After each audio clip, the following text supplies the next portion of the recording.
मौजूद है मुंबई के चर्नी रोड इस्लाम जिमखाना में, जहां पर मौलाना आज़ाद विचार मंच आज यहाँ पे जो मुसलमानों का जो अहम मुद्दा है आरक्षण, शिक्षण और संरक्षण, जिस तरीके से आज पूरे देश में, पूरे भारत देश में की बात करें तो मुसलमानों पर कहीं ना कहीं जो अत्याचार, मॉब लिंचिंग को लेकर यहाँ पर मौलाना आज़ाद विचार मंच के द्वारा सभा रखी गई है मुसलमानों को इकट्ठा करने के लिए, मुसलमानों को एकजुट करने के लिए। क्योंकि कहीं ना कहीं जो मुद्दा है आज शिक्षा का है, मुसलमानों के मॉब लिंचिंग का है।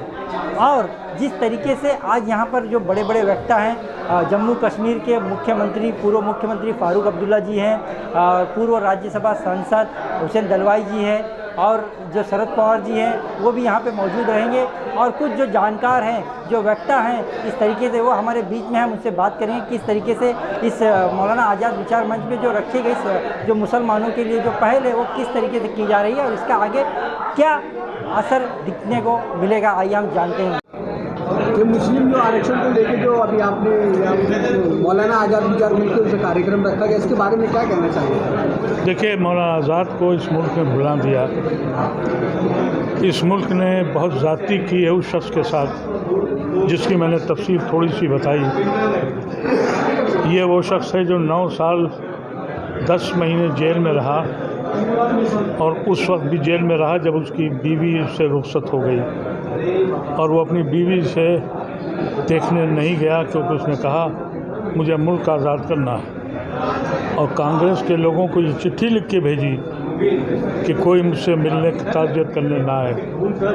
आज उस शख्स का ये ज़मीन पे नाम भी नहीं है। कांग्रेस पार्टी जिसका वो 2 बार प्रेसिडेंट रहा, उसका जब अधिवेशन हुआ पिछली बार जयपुर में, तो उसकी फ़ोटो भी वहाँ नहीं थी, और कांग्रेस के माइनॉरिटी डिपार्टमेंट में एक फ़ोटो लगी हुई है। हमने ये किया है अपने मुल्क के उन लोगों के साथ, और हमारा मुल्क का प्राइम मिनिस्टर कहता है हम 1000 साल के बाद आज़ाद हुए। वो मानता ही नहीं है कि इस मुल्क में आज़ादी की लड़ाई टीपू सुल्तान ने भी लड़ी थी। वो ये भी मानने को तैयार नहीं है कि सिराजुद्दौला ने बंगाल में अंग्रेज़ों के साथ लड़ाई लड़ी।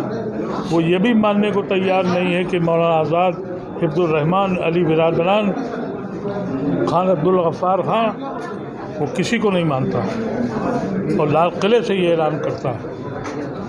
तो जब एक झूठी कहानी लिखी जाएगी, यही मैंने कहा कि एक नई कहानी लिखी जा रही है। वो जो लोग थे उनको वो पूरी दुनिया में देख रहे थे इनकलाब आ रहा है, तो उन्होंने जो आइडिया ऑफ इंडिया का तस्वुर किया था कि एक सांझी विरासत होगी, उस पे उन्होंने अमल किया, साइंटिफिक अप्रोच लाए, और उन्होंने ही भाभा एटॉमिक एनर्जी का उस 52 में बना दी थी, और उसी का निकला हुआ आदमी अब्दुल कलाम जो हमारा सदर भी बना, जिसने मिसाइल मैन के नाम से बच्चा भी जानता है, लेकिन जिसने उस इंस्टीट्यूट को बनाया उसका नाम उस जिक्र तक नहीं। जिसने IIT बनाया, जिसने एम्स बनाया, जिसने साहित्य अकेडमी पैदा किया, उसका नाम नहीं। तो ऐसे मुल्क में ये जो तबाही जो मची हुई है, वो लोग हैं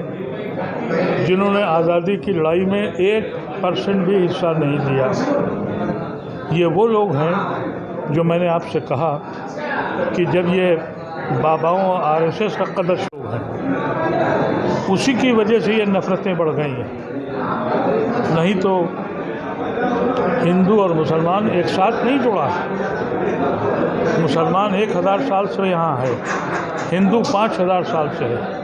हिंदू की अपनी तहजीब है, मुसलमान की अपनी तहजीब है, लेकिन दोनों तहजीबें मिली।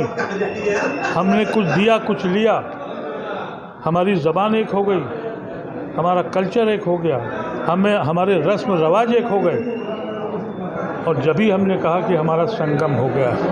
मैंने यही बात कही कि अगर इलाहाबाद जाओगे और गंगा और जमुना के संगम में जाके उठा के लाओगे कि ये गंगा का पानी है या जमुना का पानी है, ऐसे ही ये 1000 साल की जो मोहब्बत है ये हिंदू और मुसलमानों की, इसमें तुम ढूंढ रहे हो हिंदू और मुसलमान।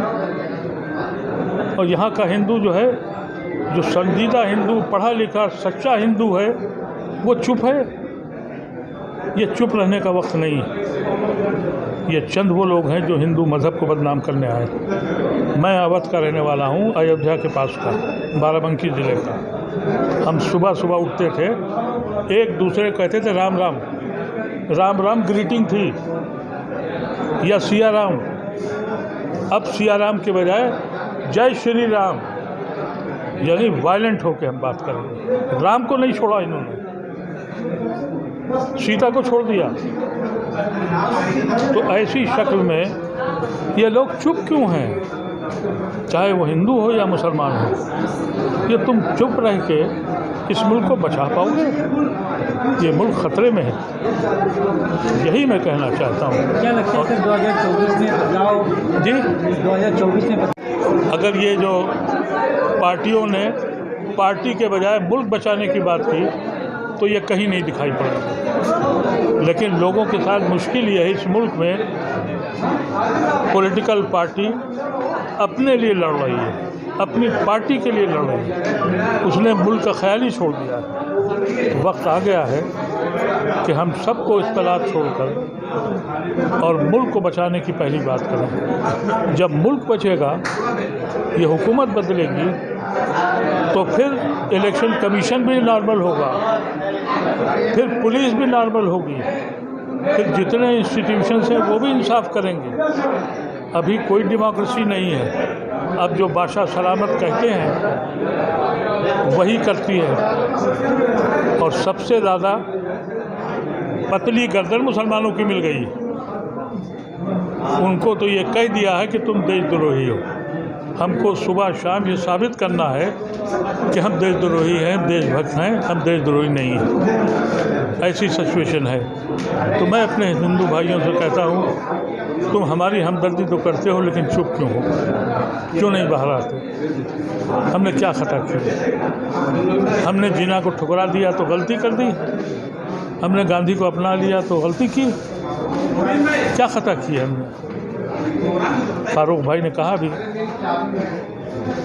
हकीकत यही है क्योंकि वहाँ का कश्मीरी फारूक अब्दुल्ला से चिढ़ता है कि तुमने क्यों इन हिंदुस्तान के साथ इलाक़ किया। और हर तीसरा आदमी इस मुल्क का जो भक्त ग्रुप है वो इनको देशद्रोही कहता है, पाकिस्तानी कहता है। लोग खामोश हैं। आपके ज़रिए मैं कहना चाहता हूँ कि लोगों को चाहिए इस वक्त एक ही मुद्दा हो कि इन गुजराती बाबुओं को वापस भेज दीजिए। ये गुजराती बाबू जो दो हैं, ये सिर्फ इनकी वजह से ये हुआ। ये सब कुछ इस वजह से हुआ, ये सब कुछ इस वजह से हुआ कि कांग्रेस ने 14 कैरेट का सेकुलरिज्म बेचा। मैंने पार्लियामेंट में मेरी स्पीच मौजूद है और मैंने उस वक्त उनसे यही कहा था, कांग्रेस से, कि सेकुलरिज्म जो है वो 14 कैरेट का नहीं बिकेगा, क्योंकि वहाँ 20 कैरेट का हिंदुत्व बिक रहा है। तो जहाँ 20 कैरेट का मामला है वहीं लोग जाएंगे। तुम भी खुश और तुम भी खुश। कांग्रेस अगर सच में उन आइडियाज़ को रखती जो उसके नेहरू, गांधी और आज़ाद और इस टीम ने बयान किए थे, तो फिर क्या होता। मुझे याद है एक पार्लियामेंट की स्पीच, हिफ्ज़ुर रहमान पार्लियामेंट में थे और एक फसाद हुआ बिहार में।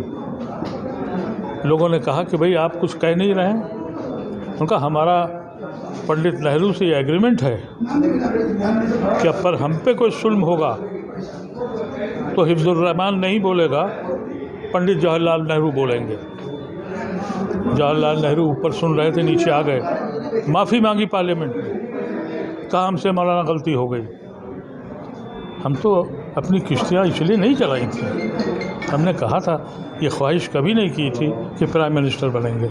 अगर ये ख्वाहिश की होती तो पाकिस्तान चले जाते। हमने तो ख्वाहिश ये की थी कि हम ऐसे हिंदुस्तान में आएंगे जहाँ मेरा हिंदू भाई प्राइम मिनिस्टर होगा, हम उसके सहयोगी होंगे। अब तुमने सहयोगी तो छोड़ दो, गुलाम भी बनाना छोड़ दिया। इसी की वजह से ये जो आरएसएस को इतनी क़ुव्वत मिली है वो उनकी कांग्रेस की अपनी पॉलिसी की वजह से। अगर आपकी आइडियोलॉजी ख़त्म हो जाए तो पार्टी कोई चीज़ नहीं होती। इस मुल्क में आइडियोलॉजी ख़त्म हो गई। अब एक अच्छी बात हुई है कि उन्होंने इंडिया के नाम से एक प्लेटफार्म तैयार किया कि हम पहले इस मुल्क को बचाएंगे, उसके बाद कोई बात करेंगे। मैं समझता हूँ यही एक सलूशन है।